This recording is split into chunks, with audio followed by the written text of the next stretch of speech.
When I was a young boy, my uncle, he had a whole bunch of equipment in his house, and he used to play the equipment, and he was DJing, and I would always go over there and try to figure out, like, what is he doing? And, you know, luckily, he didn't get mad when I would mess with the equipment and mess with the turntables and mess with his amplifiers and all of that stuff, until I figured out that DJing took a level of skill, so I just watched him. He never taught me, but he never said I couldn't use the equipment, so by the time I was 9, I was trying to do it myself, and by the time I was 10, I pretty much had it figured out. You know, what it meant to be on time, what it meant to cue records, what it meant to, you know, want to be able to move a crowd. So in the house, when there would be gatherings over at the house, I would be playing as well as my uncle would be playing. And I guess that was the advent of this DJ thing for me. And I never stopped. And by the time I was 11, I knew what I wanted to do for the rest of my life, which luckily I still do. Supermen Crew at DJs. It started with me, Scratch, and Richie Rich.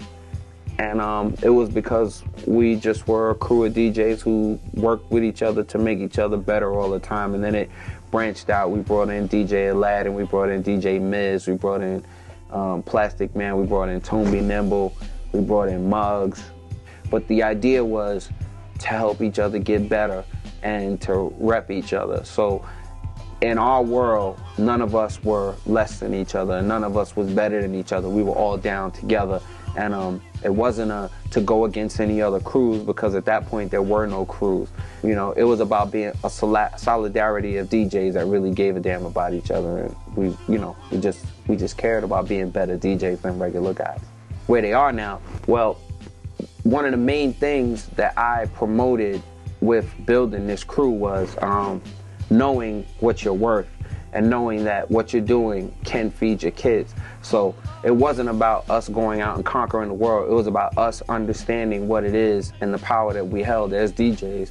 And all of them, just about all of them, are doing something that is keeping them financially stable. Muggs is DJ Muggs. I shouldn't have to explain. DJ Miz is still DJing all over the world. Tone Be Nimble still has Chicago in the Smith-Ash.